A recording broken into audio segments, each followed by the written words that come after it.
안녕하십니까. 하나님의 말씀이 나의 하루에 임재하는 시간 하나임입니다. 오늘 하루도 하나님의 말씀을 통해서 우리의 목마름을 채움받는 귀한 시간 되길 기대합니다. 네, 오늘은 마가복음 12장입니다. 우리 다 같이 성경을 펴서 천천히 함께 따라 읽도록 하겠습니다. 예수께서 비유로 그들에게 말씀하시되 한 사람이 포도원을 만들어 산 울타리로 두르고 즙 짜는 틀을 만들고 망대를 지어서 농부들에게 세로 주고 타국에 갔더니 때가 이름에 농부들에게 포도원 소출 얼마를 받으려고 한 종을 보내니 그들이 종을 잡아 심히 때리고 거저 보내었거늘 다시 다른 종을 보내니 그의 머리에 상처를 내고 능욕하였거늘 또 다른 종을 보내니 그들이 그를 죽이고 또 그 외 많은 종들도 더러는 때리고 더러는 죽인지라. 이제 한 사람이 남았으니 곧 그가 사랑하는 아들이라. 최후로 이를 보내며 이르되 내 아들은 존대하리라 하였더니 그 농부들이 서로 말하되 이는 상속자니 자 죽이자. 그러면 그 유산이 우리 것이 되리라 하고 이에 잡아 죽여 포도원 밖에 내 던졌느니라. 포도원 주인이 어떻게 하겠느냐. 와서 그 농부들을 진멸하고 포도원을 다른 사람들에게 주리라. 너희가 성경에 건축자들이 버린 돌이 모퉁이의 머릿돌이 되었나니 이것은 주로 말미암아 된 것이요 우리 눈에 놀랍도다 함을 읽어보지도 못하였느냐 하시니라. 그들이 예수의 이 비유가 자기들을 가리켜 말씀하심인 줄 알고 잡고자 하되 무리를 두려워하여 예수를 두고 가니라. 그들이 예수의 말씀을 책잡으려 하여 바리새인과 헤롯 땅 중에서 사람을 보내매 와서 이르되 선생님이여 우리가 아노니 당신은 참되시고 아무도 꺼리는 일이 없으시니 이는 사람을 외모로 보지 않고 오직 진리로서 하나님의 도를 가르치심이니이다. 가이사에게 세금을 바치는 것이 옳으니이까 옳지 아니하니이까 우리가 바치리이까 말리이까 한데 예수께서 그 외식함을 아시고 이르시되 어찌하여 나를 시험하느냐.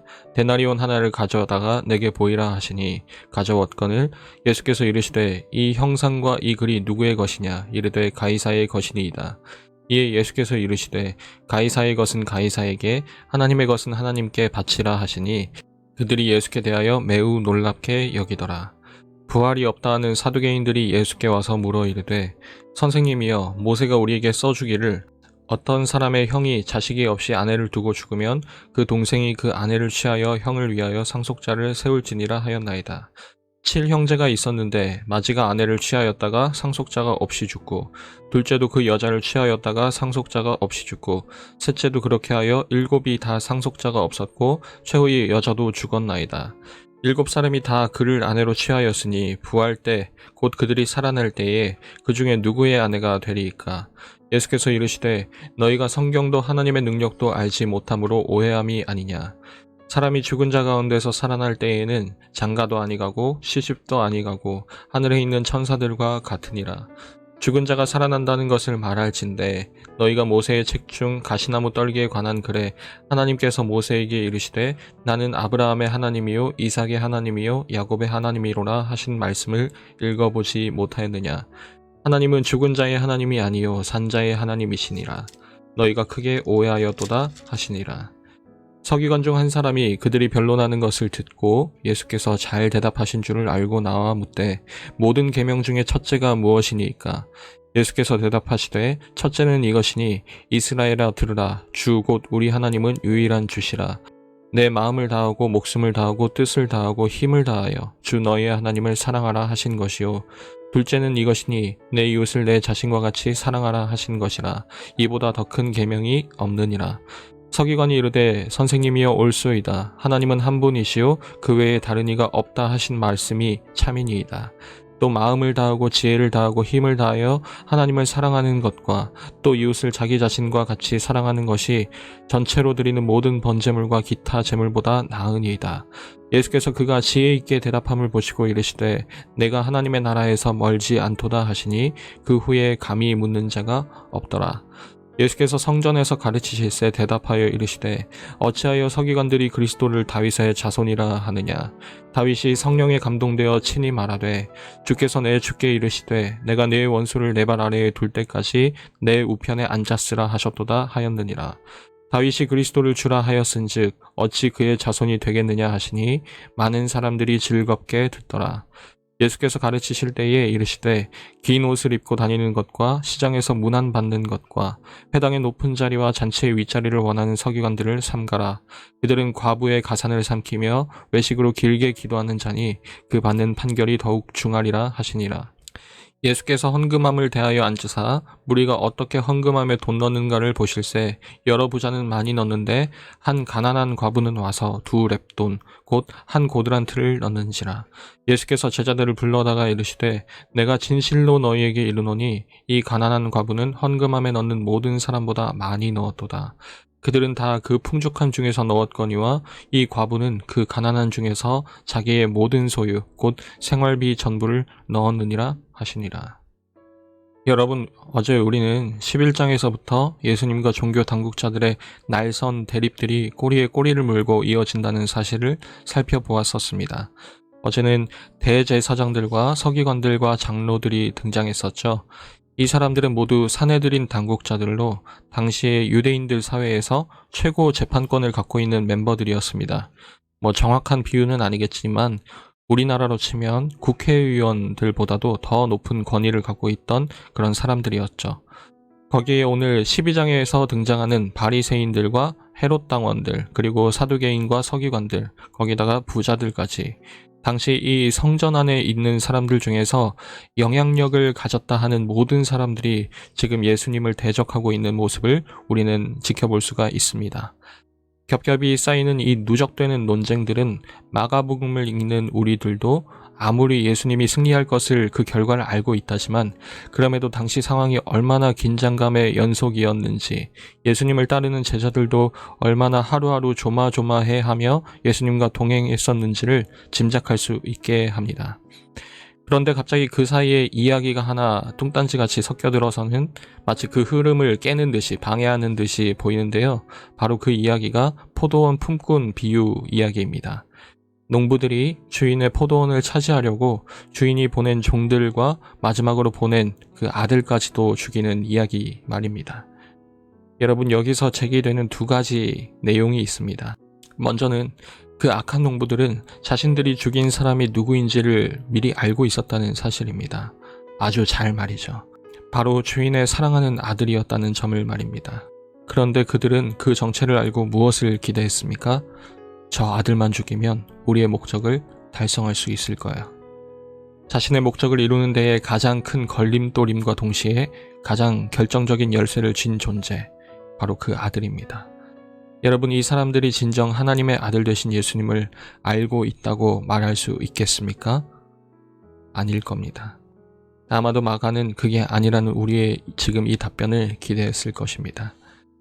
2번째는 이 장면이 동시에 하나님께 있어서는 자기 백성들에게 호소하시는 마지막 인내였고 마지막 모험이었다는 사실입니다. 하나님은 지금 믿을 수 없을 정도로 위험을 감수하십니다. 자기의 아들은 존중하리라는, 존대하리라는 그 기대감 하나만으로 아들을 보내시는 장면 말입니다. 내가 보낸 아들을 통해서 나의 사랑을 깨닫길 바라고 다시 돌아오길 바라는 그 주인의 말도 안 되는 무한한 기다림. 돌아오길 바라면서도 강제로 그렇게 하시지 않고 기다리시는 것. 그럴 능력이 충분히 되고도 남는데 그저 묵묵히 참고 기다리는 것. 여러분, 그것은 사랑이라는 2글자 외에는 그 어떤 것으로도 설명할 수 없습니다. 그러나 이 사랑은 결국 거절당하게 됩니다. 아들은 죽임을 당하고 밖에 내팽개쳐 버려집니다. 제대로 된 장사가 아니라 그냥 눈에 걸리적거리는 그 시체를 밖에 대충 치워버리는 거죠. 여러분, 하나님의 사랑은 실패한 것일까요? 이제 다른 소망은 없는 것일까요? 우리는 이 상황에서 대체 무엇을 기대해야 하는 걸까요? 오늘 마가복음에는 마태복음과 다른 2가지 독특한 본문이 있습니다. 한 서기관의 어느 계명이 가장 크냐는 질문과 그 예수님의 답변이고, 2번째는 2렙돈을 헌금한 가난한 과부의 이야기입니다. 여러분, 첫 번째 이야기에서 예수님은 마태복음에서와는 달리 이 서기관을 아주 긍정적으로 표현합니다. 그리고 그 가운데 강조되는 것은 사랑이고, 이 서기관은 이 답에 긍정한다는 것이죠. 요컨대 사랑이 정답이라는 것입니다.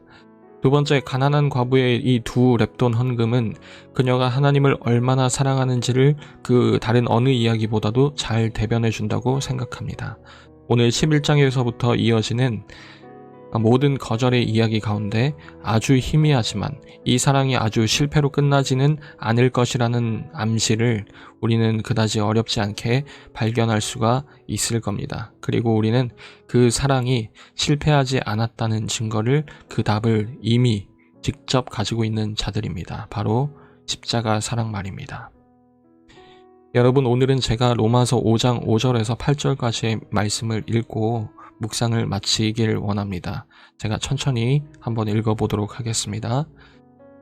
소망이 우리를 부끄럽게 하지 아니함은 우리에게 주신 성령으로 말미암아 하나님의 사랑이 우리 마음에 부은 바 됨이니, 우리가 아직 연약할 때에 기약대로 그리스도께서 경건하지 않은 자를 위하여 죽으셨도다. 의인을 위하여 죽는 자가 쉽지 않고 선인을 위하여 용감히 죽는 자가 혹 있거니와, 우리가 아직 죄인 되었을 때에 그리스도께서 우리를 위하여 죽으심으로 하나님께서 우리에 대한 자기의 사랑을 확증하셨느니라. 여러분, 우리가 지금 가진 소망은 무엇입니까? 우리가 가진 사랑이 무엇입니까? 만약 하나님의 사랑을 가진 우리라면, 우리 또한 그 사랑을 의지한다면 우리에게 주신 그 십자가를 더욱 든든히 붙잡고 나아가면 어떨까요? 익숙한 찬양이지만 더 원합니다 라는 그 찬양의 가사말이 더욱 와닿는 하루가 되었으면 좋겠습니다. 예수님을 사랑한다는 그 고백이 날로 넘쳐남을 깨닫게 되는 인생, 그러기에 더욱 날 이끌어 달라는 기도로 가득한 나의 삶, 우리 사랑하는 중등부 그리고 고등부 여러분들의 모습이 되길 기도합니다. 매일 저녁 9시 하나님의 말씀이 나의 하루에 임재하는 시간, 오늘은 이것으로 마무리하도록 하겠습니다. 모두들 평안한 밤 되시기 바랍니다.